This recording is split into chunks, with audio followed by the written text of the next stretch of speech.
getting more and more working at home at your place? About the same. I think we had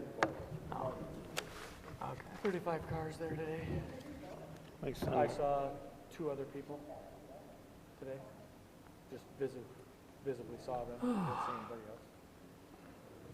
my son is there. He's a programmer, and they mandatory home. He said, I told my boss, I said, I'm gonna have to get up at 4 because the kids are supposed to be, homeschooled. He said, I can't get nothing done.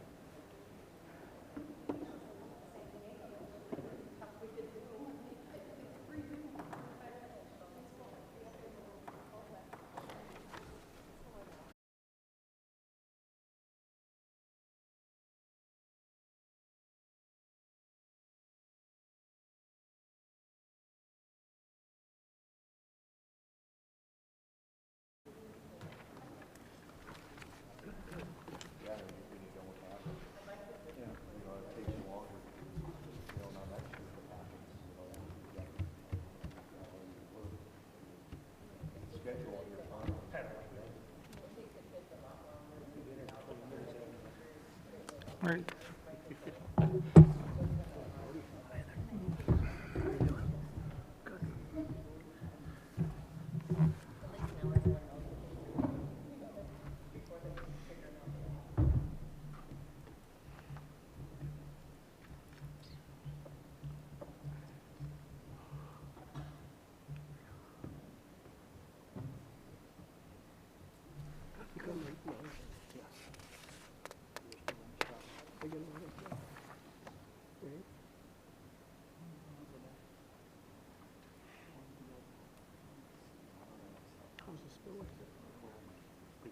Is it?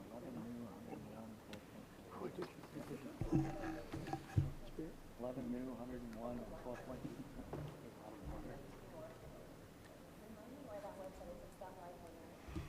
Yeah, there's 2 different ones. What's that? Cut it and paste it. YouTube, isn't it?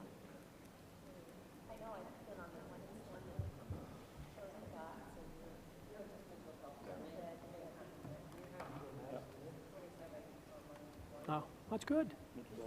Yeah. How much on YouTube? Which address is it? Oh, really? That got you covered? Is that we're just on YouTube?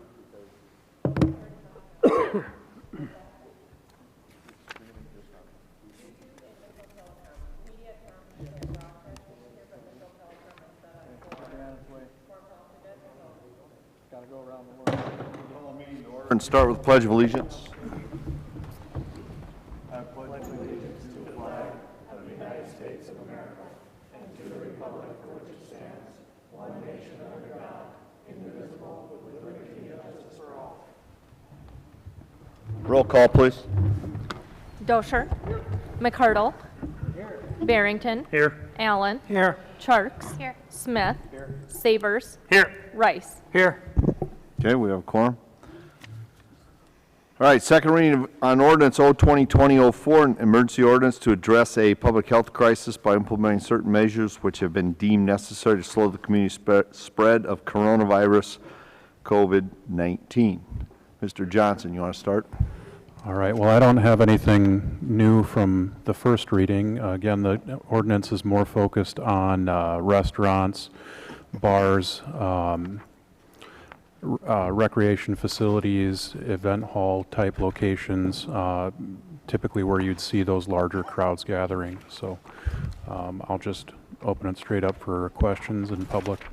Since we met last time, what has been the status that other cities have done? Does anybody have, I'm aware of what a couple of others have done, but do we have any list or comparison? I did not bring another list. Sioux Falls has limited groups. They have not closed anything down. Their opinion is they cannot close private business down. They have limited to 10, under 10, so I guess 9 people or less in the facilities. Did Rapid City do anything? Rapid City closed down. Okay. Bars, restaurants, non-essential. We have not labeled ours essential, non-essential. We have listed ours. Brookings has implemented I believe There's a that lot of there them with first readings. Yankton implemented a shutdown. Yeah, so I think most of the ones that have implemented an ordinance are still in the process or have just made it through the process of getting it in place. As the mayor talked about here, there are a number of different approaches. Some of them are adopting really more guidelines akin to what the governor had placed in her executive order. There's nothing mandatory, no closures or anything like that. That you're seeing more in, I believe Aberdeen took that approach, and Sioux Falls took a similar approach to where they're not doing full closures, but they're limiting numbers. Most of the communities are doing something along the lines of what we've got in front of us here, where they're just focusing on certain types of businesses that tend to accumulate larger crowds. And then there's a couple of communities that have put more stringent closures in place, like Yankton, which included things like hairdressers and churches and stuff like that as well, whereas ours doesn't quite go that far. So ever since we passed the first ordinance, there's not been a day that has gone by that, first of all, somebody's contacted me and say, we've got to get control of this, and I hope you do the right thing and shut it down. But the other thing is what I'm hearing is, why are you shutting the whole city down? So I think it would be worth our time before we vote on this to maybe, Justin, will you read the actual, yep, that it actually entails? And you just mentioned that hairdressers obviously are not included, but we've got them specifically listed, as the mayor said. So just to make for sure everybody is aware, it's not every business we're talking about. Correct. It's select types of businesses. So if you can maybe just go through those, Justin, I'd appreciate it. Sure, no problem. So under section 1, you're dealing with your food type places. It states all restaurants, food courts, coffee houses, bars, breweries, distilleries, wineries, clubs, cafes, and other similar places of public accommodation offering food and beverages for on-site consumption, including any alcohol licensees with on-sale privileges, closed to on-sale patrons. Under that section, there is the exemption for businesses that move to doing takeout, delivery, curbside, or drive-through service, so that they could stay open as long as they're serving through that and they don't have the on-site consumption. Under section 2, it mentions recreational facilities, public pools, health clubs, athletic facilities, and theaters, including movie theaters, music, entertainment venues. Under 3, we don't really have these here in Mitchell, but it's, I guess, more common in other cities. We're talking about hookah lounges, cigar bars, vaping lounges, other similar businesses where there's on-site consumption. And then under 4, it discusses arcades, bingo halls, bowling alleys, casinos, indoor climbing facilities, skating rinks, trampoline parks, and other similar recreational facilities or entertainment facilities.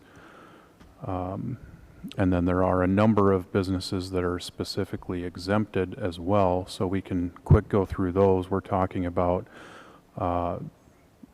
places of public accommodation that offer food and beverages for off-site consumption, including grocery stores, markets, retail stores that offer food, convenience stores, pharmacies, drugstores, food pantries, and then other portions of such business which offer on-site consumption, but they're not doing that at that time. So another one is room service and hotels would not be affected. Healthcare facilities, residential care facilities, congregate care facilities, and correctional facilities are not affected. Crisis shelters, homeless shelters, soup kitchens, other similar institutions, airport concessionaires, which I don't believe that we've got here in Mitchell either, but emergency facilities necessary for the response to the public health emergency or any other community emergency or disaster, official meetings of the city, schools, county, or state, and operations and meetings of any state or federal courts. You can see that there's obviously a number that are subject to it, but also quite a few that are not.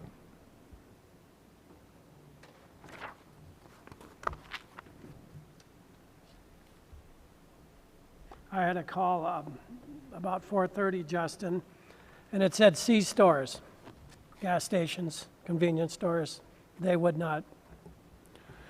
No, they wouldn't be subject to this. Now, some of their items they may need to restrict. Well, they've already took some of the roller items off. Yeah, so things like that would really be what we would suggest, is removing those types of food items.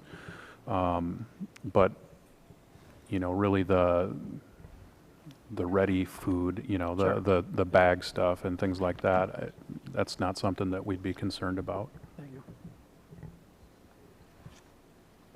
If they have a casino room, that would end up having to be closed. Right. So Casino would- video lottery casinos would need to be closed.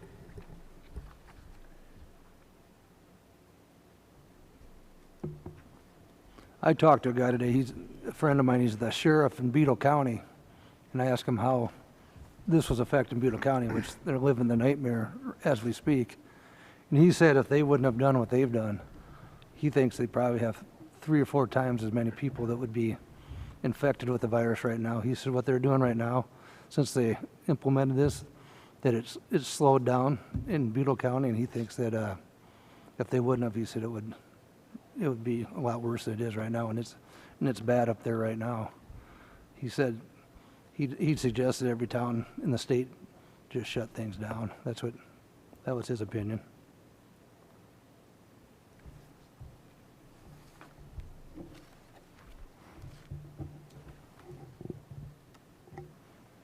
He said it's working up there. Is what he basically wanted to say. It's by doing this stuff, it's slowing it down big time. I guess one other thing that I can bring up here is when this would go into effect. I know that there's been questions about that. So if the council does choose to adopt this ordinance tonight, it would be effective when it's published. From what it sounds like, the Daily Republic would not be able to publish this until Friday. So that's the earliest it would go into effect. So they publish it, we get our paper at 6:30, mean they gotta close at 6:30 or that night? So it's effective once it's published. So, I mean, I'd suggest that businesses treat it as if it's that morning. Okay. I think it'd be difficult for us to enforce, Right. but I would suggest that, I mean, they know it would be coming, so I would suggest they try to comply as soon as possible. Thank you.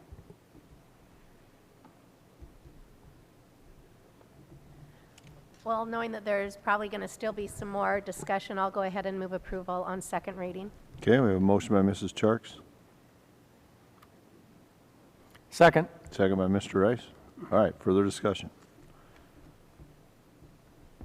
I imagine in the audience, you want to speak to it? Come on up to the microphone, state your name. You have to stand up to the microphone or it doesn't pick you up very well, so.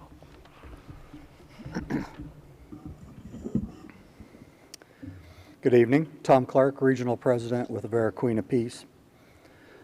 Avera and the medical staff at Avera Queen of Peace is supportive of the steps the City of Mitchell is considering tonight. This community has done an amazing job to date in practicing good hand hygiene and social distancing, which includes staying at home whenever possible and limiting exposure to other people. Research shows that limiting exposure with actions such as this during pandemics slows the spread of illness. However, we must not become complacent.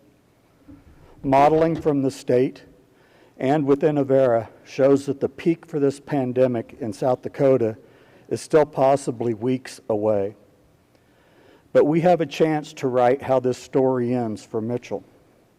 Now is the time to double down as a community and do what is necessary to protect those who are most vulnerable in our community and minimize the surge impact on our finite healthcare resources.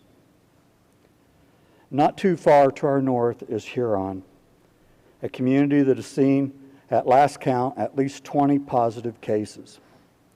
We see the challenges that they are facing as their numbers have continued to rise. What we have witnessed is that it is more effective for us as a community to do the hard things now and minimize the impact as much as possible, as opposed to going back to life as normal and then experiencing the broader issue and impact of community spread. It is important for our community to remember is that these actions are not about us. They are about a neighbor who may be elderly, or a friend who has underlying health conditions, or a family member who is immunocompromised. We might be symptom-free, yet be carrying the virus and passing it along, and that is why social distancing is so important. With an affirmative vote, you are taking the proactive stance needed to help protect the health and well-being of our community, and Avera salutes you. Thank you. Thank you. Others?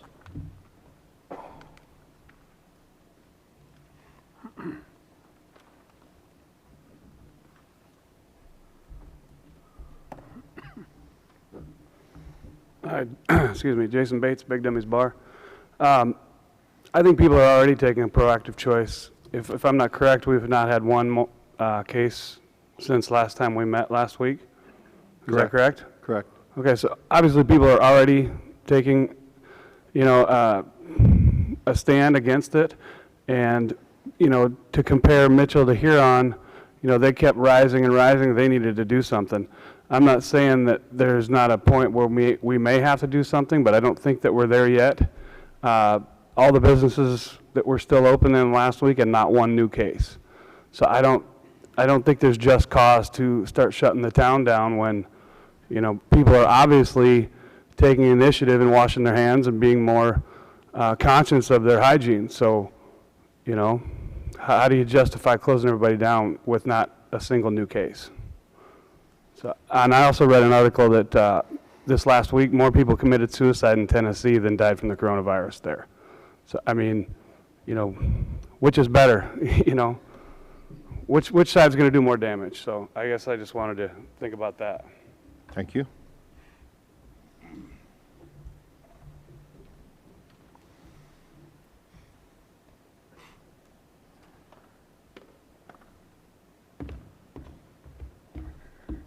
Yeah, I'm Dave Heisinger with Dr. Lucky's, and I agree with what Jason said, but I also want to add, I got 7 employees, and some of them just bought new cars, and with their bills, until something more drastic is happening here in Mitchell, I'm looking out for the employees, so as long as I don't I'm not exactly losing money, and I'd say for the last week and a half, 2 weeks, there really hasn't been more than 10 in the bar at a time anyway, so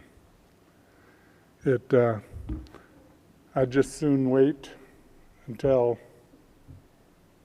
it has to be done, or maybe not has to be, but give it a little more time. So. Okay. Thank you.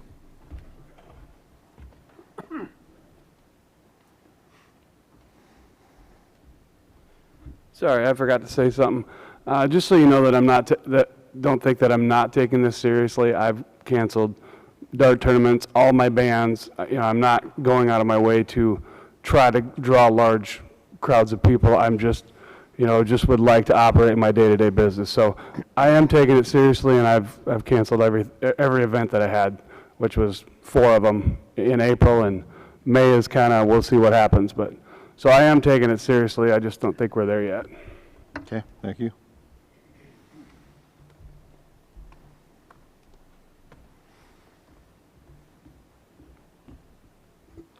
Hello, Mitchell City Council. My name is Jessica Burns, and I'm a resident of Mitchell, South Dakota since the year 2008. I'm a 2-year business management degree graduate from Mitchell Technical Institute in the year 2014. Then 2015, I got another degree from MTI. I liked it. 1 year sales and promotions degree. And one thing I learned in the 2-year business management degree is that all businesses are essential. They taught me that at MTI. All businesses are essential. My parents owned the Long Branch in Pierce, South Dakota, the capital city here. 25 years. I grew up in the bar and restaurant business as an entrepreneur. We fed a lot of people in our capital city. And then they sold it and bought a hotel in Sioux Falls, South Dakota called the Dakota Lodge Hotel, which Mayor Paul Tenhaken just said on the news, and Angela Kennedy said on KSFY, that my parents' 94-room hotel called Dakota Lodge on Russell Street is opening their doors and allowing anyone to stay there for free up to 6 months if they're displaced by coronavirus, COVID-19. I'm totally affected by all of this. I do not social distance well. Report cards say I was a social butterfly all through elementary, middle, and high school. But I'm taking precautions. I am sitting 2 feet, actually 6 feet, away from my friends and business owners. Even though I'm a business management degree, we all go 6 feet away now. Wash our hands, shower 3 times a day, and change our clothes. All I'm getting on this mic about is that if there's not been much cases popping up, let's not shut down our businesses because you're going to lose revenue.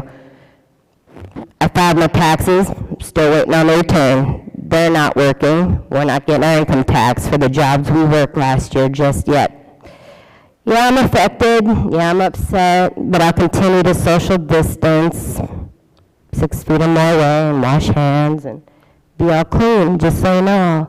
I'll be proactive in keeping this down, but I'm affected because I'm in the restaurant business, in the hospitality industry for hotels.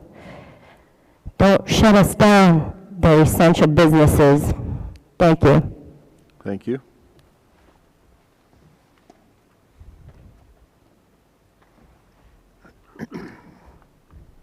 Lori Benson, I'm a citizen of Mitchell. I have a question for Justin. How can the Mitchell Daily Republic dictate what the city council does and what is good for the city? Can you answer that? That they can't find room in Tuesday's paper to publish this? They can't find room in Wednesday's paper? Yeah, I'm sorry, that's a question you'd have to ask them. Where are they at? 2 doors down. All right.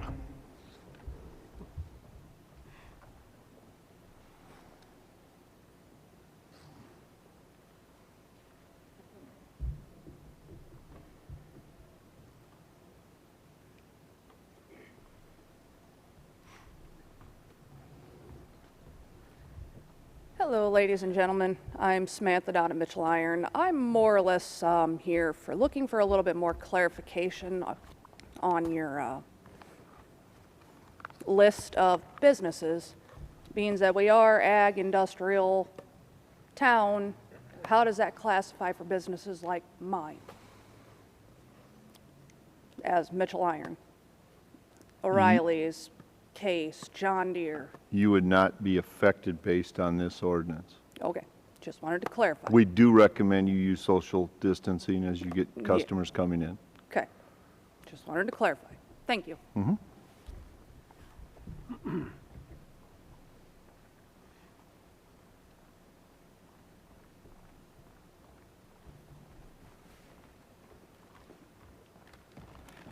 Just had a good recommendation online, so feel free to use those. I just got a message that it's hard for people to hear. Sure. So we need to make sure that when you're up talking into that microphone, you need to be talking right into it. Sure. My name is Dan Grimmer. I am one of the pastors at Zion Lutheran Church here in Mitchell. And just also a question of clarification. This ordinance does not apply to churches. Is that correct? Correct. Thank you.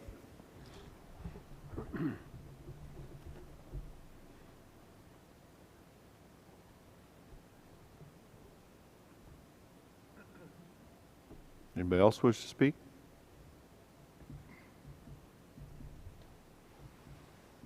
Okay, all those in favor of the motion signify by saying aye. Mr. Mayor, before we move forward, just got a question, and I understand the process, but I've had a lot of people ask me today. For example, if this, if this motion would pass, how does it come out of play? Like I said, once again, myself as a council, I understand that, but I think there's a lot of people out there questioning how would it come out of play based on the decisions of you as the mayor and I think number 8. But could we explain that to everybody, please? Number 8? I think it's number 8, right? Presume the mayor, so- maybe I said the wrong number. 7?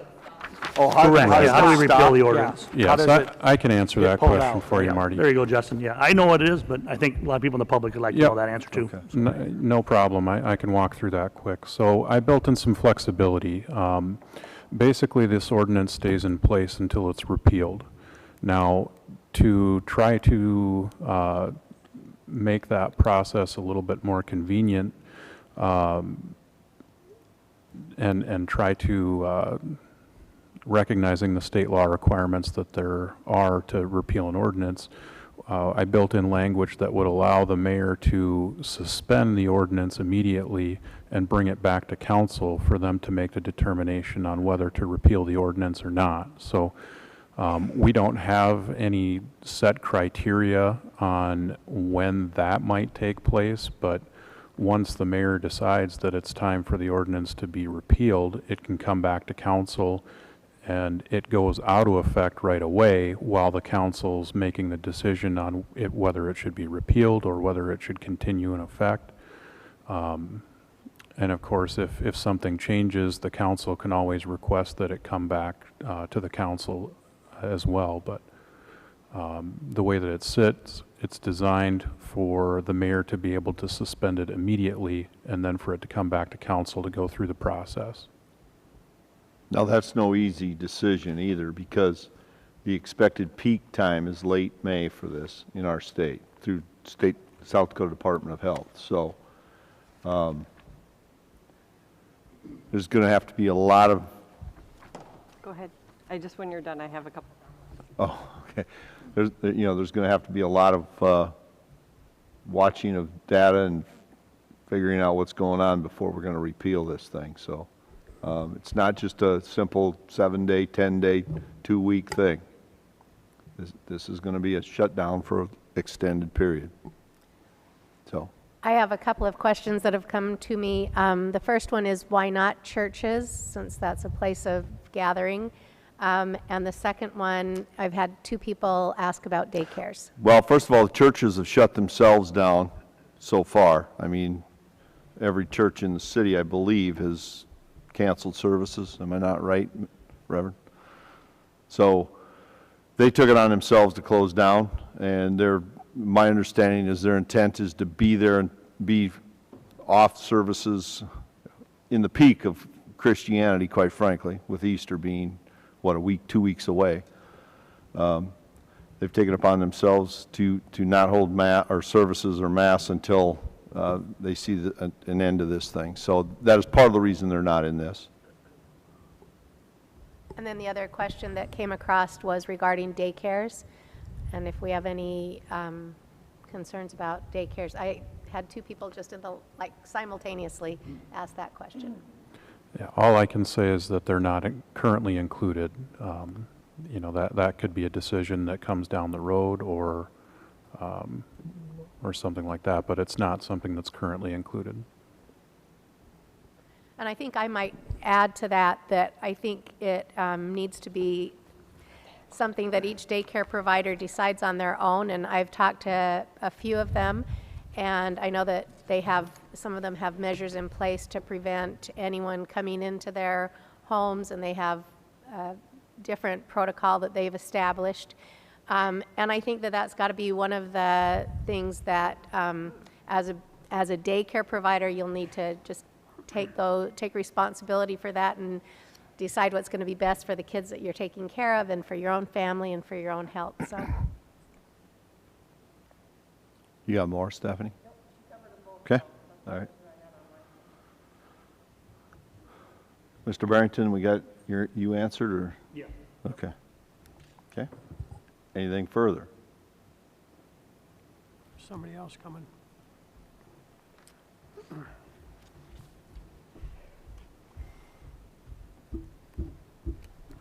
My name is Kimberly Baker. I'm a resident of Mitchell. How is this going to affect the small hair salons? Right now, they're not affected.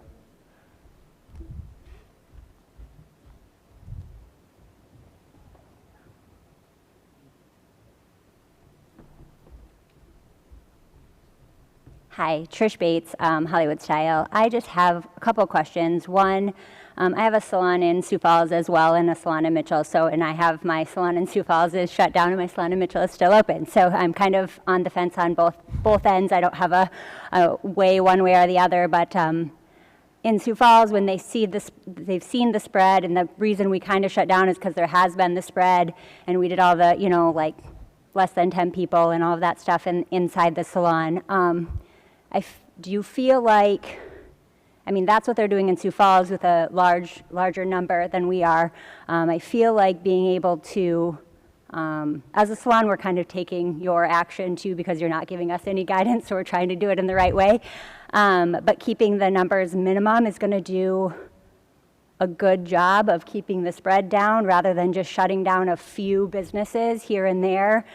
Because, my salon probably has as many people in it as a bar would at certain points in time. And so it's just, I feel like sectioning out certain businesses is going to help, but we're closing down their businesses and they're not getting income, but daycares and hair salons, I'm in the good end of this, but hair salons and other people are still being able to have business. We're still affected by all means, like our business is in half by any means. People aren't coming out and that's a good thing, but I feel like we're just singling out businesses, and I feel like just keeping, if we could have a, like kind of how Sioux Falls did it, having a mandate for all businesses to keep patrons down to 10 or less or whatever would kind of just spread it a little more.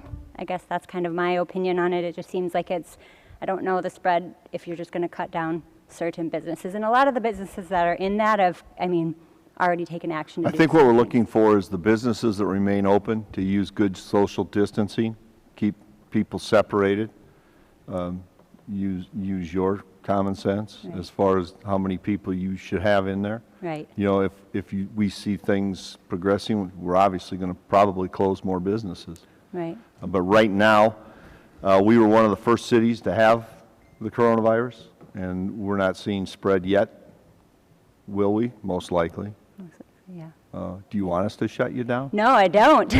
No, but in all essence, if you shut down the other businesses, we're probably going to follow suit because we're trying to do what we can to relieve the spread. But I'm just thinking that if you can, it just Some businesses have shut themselves down. Mm-hmm. Some of the restaurants have also already shut themselves down Yep. To carry out only, and that's what we're doing. We're not shutting them down totally, although I suspect it's going to be a lot tougher for them to make it with just carry out. Absolutely. I just think it's so hard now because, like you said, this could go into the middle of May or June, and that's 2 months being out of business for any of us. Small business is pretty much detrimental on all of us. So I know there's help, but it's going to be a hard road back. So I just kind of thought evening the spread and leaving it up to the keeping less than 10 people would be a even playing field, rather than just shutting randoms down, which I'm thankful I'm not one of them, but I know there are some. So.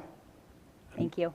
Mayor, I should say in here, the ordinance does refer to the CDC guidelines in here. Now, it does not incorporate them and make them enforceable, but it does recommend that all businesses adopt those practices. So even if we're not requiring any particular business to, implement the 10 patrons or less, or the 6 feet separation recommendations, we are still strongly suggesting that every business try to do that to the extent that they're able to. It's just not an enforceable provision of this ordinance.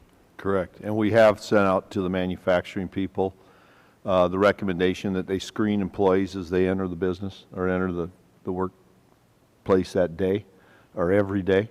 And Queen of Peace graciously gave us a good screening guide for them, which we passed on to them. It's in Spanish as well as in English, so they have multiple ways to address workers.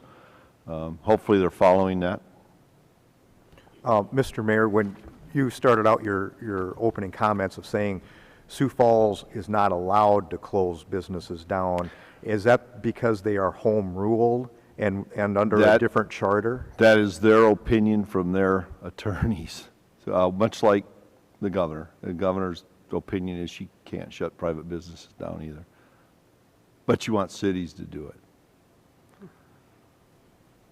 I think as a whole, our community has done an excellent job of, doing things, closing down and shutting restaurants down and doing carry out. And just driving around town, you can see that there's a lot of people partaking in trying to keep this a safe community. I think And I that's thank correct. them. And that's obvious in the fact that we were one of the first ones and we have not seen an increase in the virus here yet. And as everybody's aware, what you're trying to do is shift the curve, or flatten the curve, so that the medical facilities are not overwhelmed as they have become in California and New York. So hopefully we'll stay at 2, but there's no guarantee of that.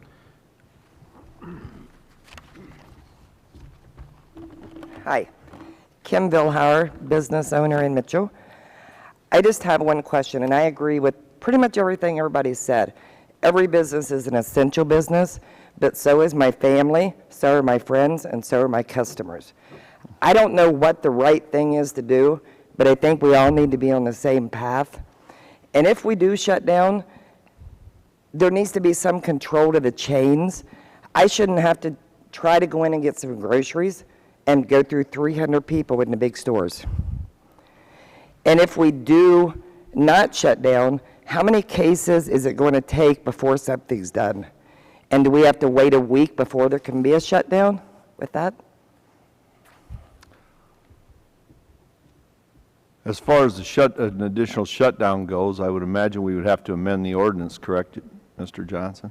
Correct. I guess there are some provisions in here that the mayor would be authorized to modify that list, but I think the safer alternative would always be to bring it back to council for an amendment of the ordinance.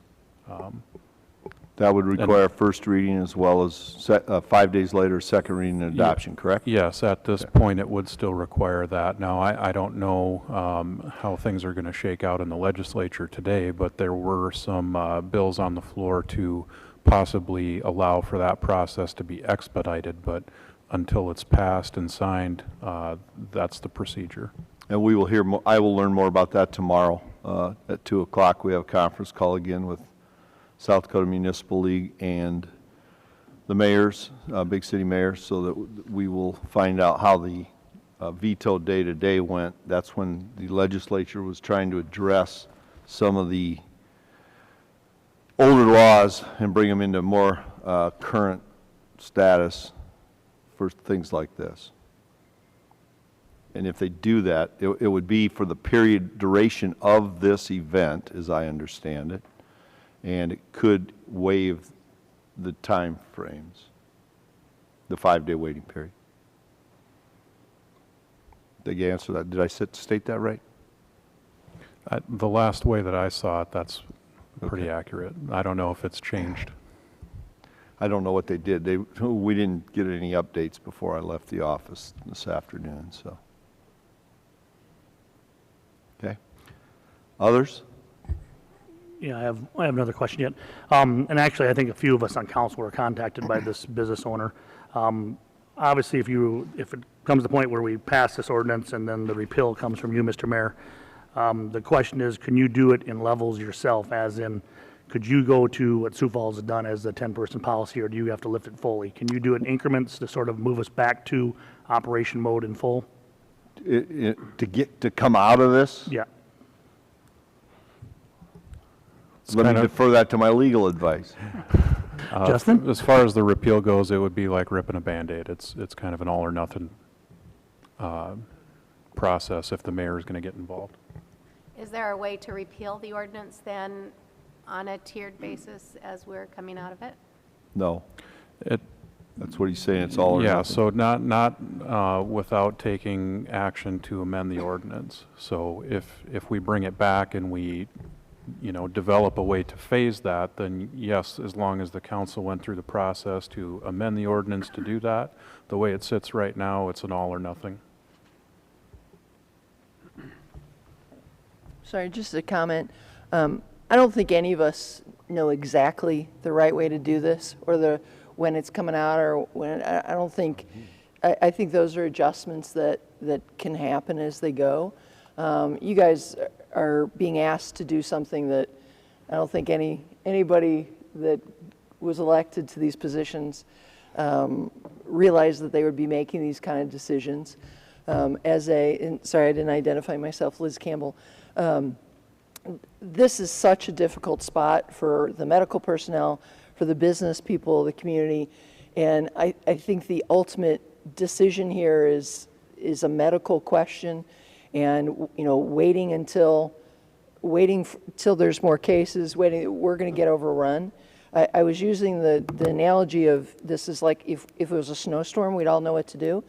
But I want you all to think of it more of a flood, and we know the water's coming down the river, and it's going to hit Mitchell, and it's going to the question is how much are we managing now so it doesn't overwhelm us? And it's going to stay for a while like a flood does. It's not going to be over. We have to plan on, and I say to the business owners, we're going to have to plan on things for a while. But I will tell you, Mitchell's tough, and you guys are all great businessmen, and I know have the best interests of the businesses. I think this community is a very strong one from a business oriented, but it's tough, and I really appreciate you guys taking the consideration to do this before we have a lot of cases, because we wait much longer and it will be too late to make a difference here. So thank you for your time. Thank you. Doctor, can I ask you a question? Sure.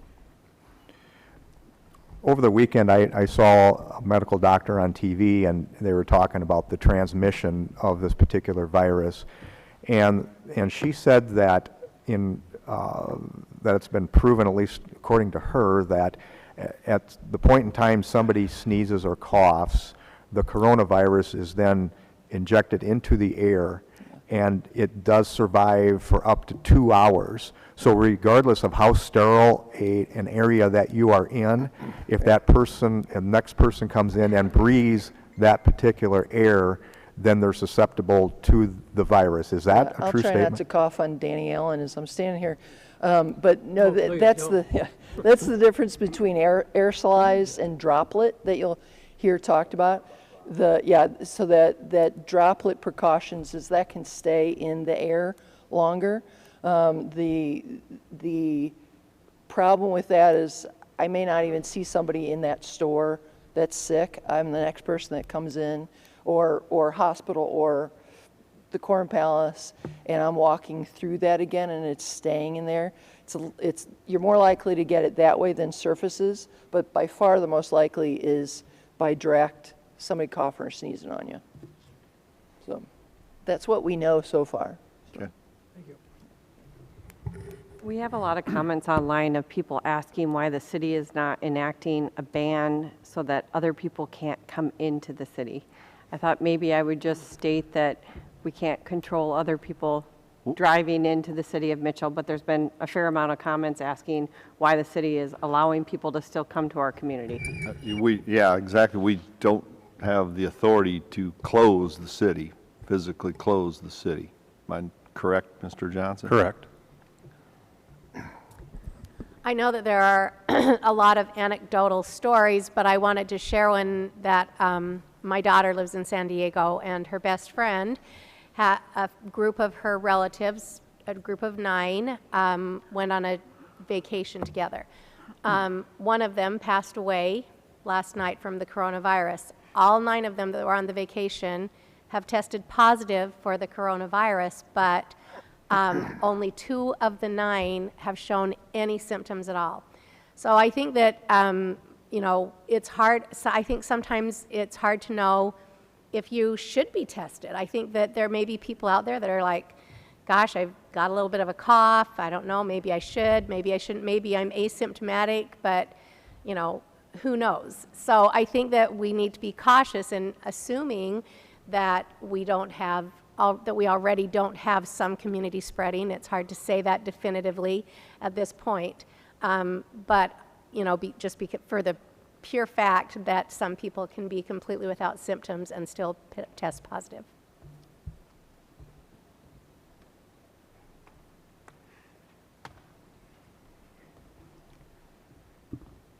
All right, City of Mitchell Council. I have one more concern, and it's like March, we're going into April, May. It's tourism season here in Mitchell, the world's only Corn Palace. So with all of this coronavirus, COVID-19, What's your plan to restrict those buses we put on the schedule to just come to here from all over the world, bus loads?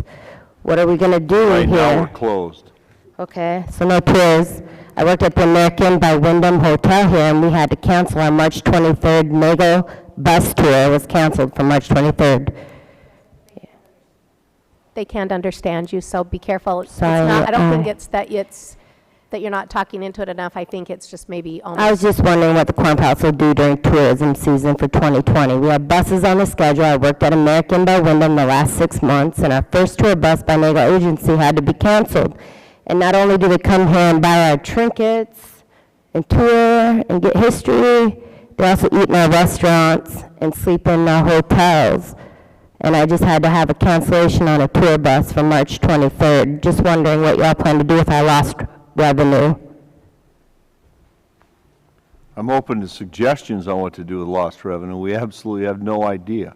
Sales tax is where the majority of our revenue comes from. This is going to hurt the city bad. I've already told department heads they need to start looking at how to cut back. There's no question this is going to have a huge impact.